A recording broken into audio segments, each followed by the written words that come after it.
Welcome back to another episode of Campton Racing TV.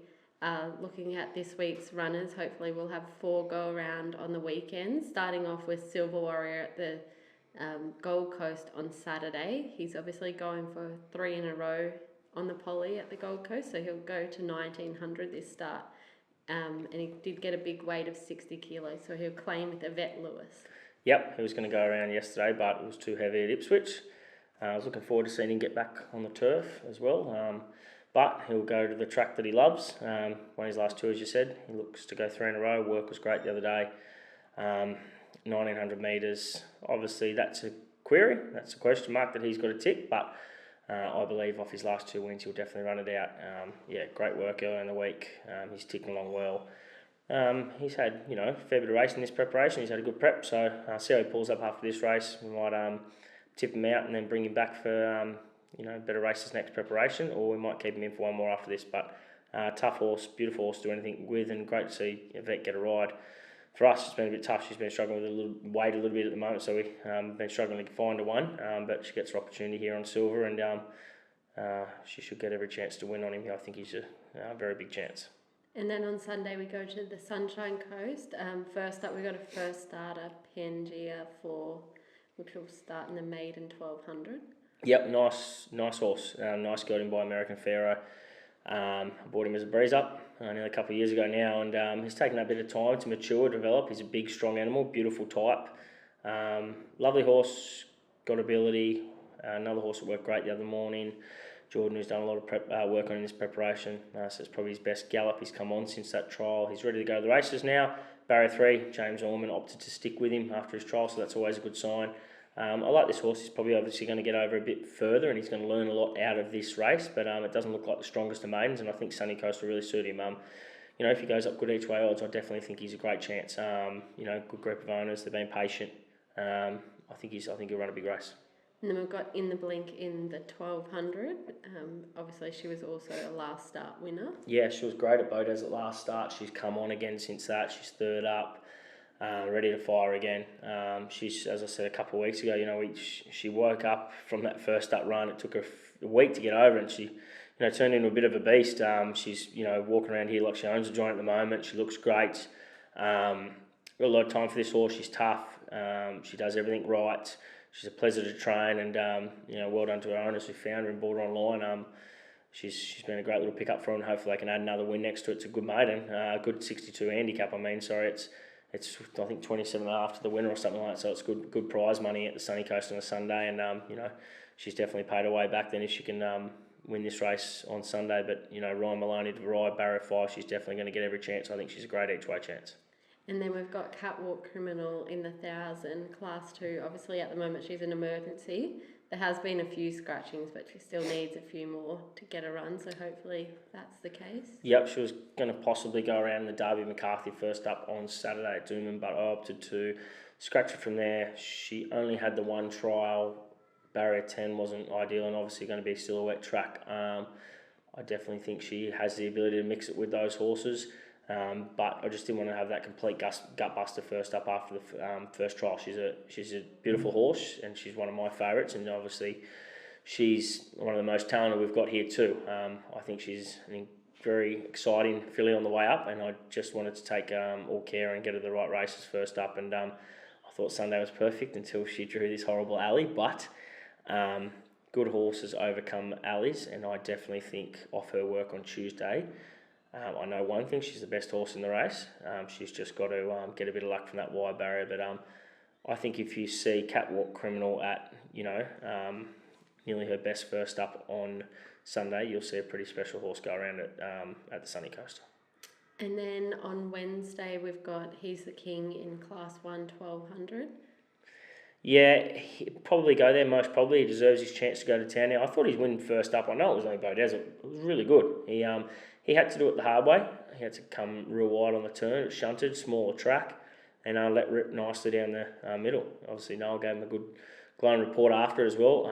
He's away at the moment, so he won't keep the ride. Got a couple of jockeys in mind at the moment, just haven't decided on that yet. But I'd like to see him at Doomben. He's probably more of an Eagle Farmer, a big Sunny Coast sort of horse, but he did it first up on a small track at Bodez. I reckon he'll run a big race there on Wednesday. And he's a talented horse. He's starting to put it together. He's still got a lot to learn. He's probably going to be even better next preparation. But since joining our team, I couldn't be happier the way he's gone about the business. And big pat on the back to our team and our riders as well, because he's a bit of a quirky horse. He's a big, strong animal that likes to do things his way. You just got to work with him. So I'm enjoying training this horse, and I think the owner's going to have a lot of fun with him. So out of them runners coming up, what would be your best bet for the weekend? Catwalk, definitely, if she gets her opportunity to head around on Sunday.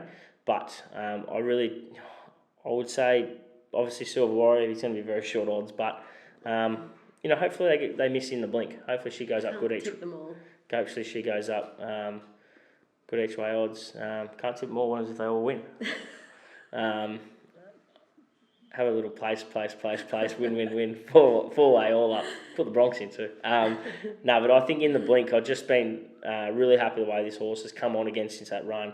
Works great from Barrier 5, Ryan Maloney. She should get every opportunity to win again, third up. She won last preparation, third up as well. So definitely a nice each way bet. So this week, we're going to fire back a few questions to Taylor. You got to know me a few weeks ago. So we're going to ask Taylor a few questions. She comes from a very good horse background. Dad's a bit of a cowboy. Mum's an incredible horsewoman.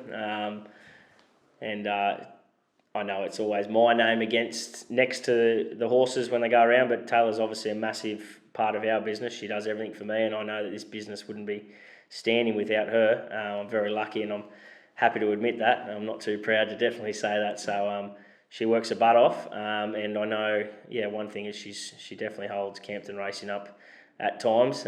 She's probably a bit of a narkier boss than me, but she does a great job. And how did you get into horses? First of all, was it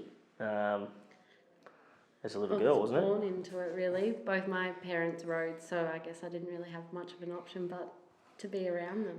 Dad was a bit of a show jumper, cowboy, did a bit of everything, didn't he? Yeah, definitely. So he did show jumping professionally, but obviously camp drafting and breaking in and bull riding and bareback. Yeah, pretty much everything he had to go at. Mum was a good rider as well, and she's still she definitely loves the horses. We actually laugh a lot all the time. She's still down the back at about 7 o'clock at night when dinner's meant to be cooked at their house, but she's 110% into her animals. Yeah, most definitely. That's a running joke in our family for sure. She's. I know where Taylor gets her work ethic, and as well as her sister. We met 7-8 years ago now. Actually, we met through a sad story, but a good story it ended up being. Timmy Bell, who passed away, we met just when he passed away, and got to know Taylor, obviously, and within knowing each other of a year, we moved to Hong Kong. Did you like Hong Kong? Yeah, I loved Hong Kong, most definitely. What was your favourite thing about Hong Kong? There's lots. Sleepings? Yeah, definitely now, looking back at it. I think definitely the lifestyle. It's a very social place to live, and it's obviously different because you don't have your family over there, but the friends that you have become your family and do everything together, which is really cool. Yeah, we definitely got to know each other in a one-bedroom apartment in Hong Kong. It was you definitely realise it's you two versus everyone in Hong Kong at times, isn't it? But also, there's another question I was going to ask you. Who's your favourite racehorse at Campton Racing? Right now? Yeah. Well, probably DePaul. Favourite holiday destination? Queenstown in New Zealand. Agreed with me. Favourite food? Ooh, probably Italian. Coffee order? Just a flat white. Favourite moment in Campton Racing history? It's only been going around for nearly 2 years. But what's your favourite moment? Well, I think probably two close ones, definitely Lord Markle being your first runner and winner, and then DePaul being your first town winner as well. Yeah, it was pretty cool having everyone there. What do you do to relax? Don't really get much time to do that. I think hanging out with my sister's kids is a good one. And then if we can, we love to have a Sunday lunch or brunch. That's usually I said relax. our way to Wind down. And who's your horse to follow, young horse to follow here? Obviously at our stables. Catwalk Criminal. I think she's becoming very loved by everyone here. She's Easy to do everything with. She's tough as nails. She's a beauty. She's got the head out the door with a beautiful head out there every day and looking around. And also, you asked me what I do in my day. I'm mostly on the phone all day, but your day, you kick off normally 3:15 sort of time, and tell them about your hectic day. Most days are quite similar, I guess. Obviously, lots can change with horses though, so it's always just a juggle to keep up with whatever's going on. But I do start my day at about 3:30, feeding the horses. Obviously, we take note of horses that are left feed or things like that, and then get everyone organised for the morning and the running of which order horses are going to be worked. If there's certain things that need to be done with the horses before they work or after they work, obviously just making sure the staff are onto that. Then I kind of just help run the morning with the other staff, getting all the horses saddled, walked, ready for the riders. And then when they come back, hosing, walk again. And then once all the horses are worked, it's really the main thing for me is the treatment. If horses need any kind of medication or maybe they need icing or things like that, that's normally my job. And then keeping on track of obviously when horses are racing, what they need and can and can't have. And then we feed up again. And then after that, once all the horses are done, just getting on top of the bookwork and emails, making sure all of that's up to date. And so I'm ready for the end of the month when that does roll around. It's always a big few days. And then in the afternoons, obviously sometimes I'll work in the stable and sometimes I might just help the guys and make sure they're on top of what needs to be done for the afternoon. That's pretty much every day for Tay. And lastly but not least, the beard, yes or no? No. Thanks guys, thanks for tuning in once again, and we appreciate all your feedback. If you've got any questions or queries or anything, feel free to get in touch, and good luck over the weekend, and we'll talk to you all again next week. Thank you.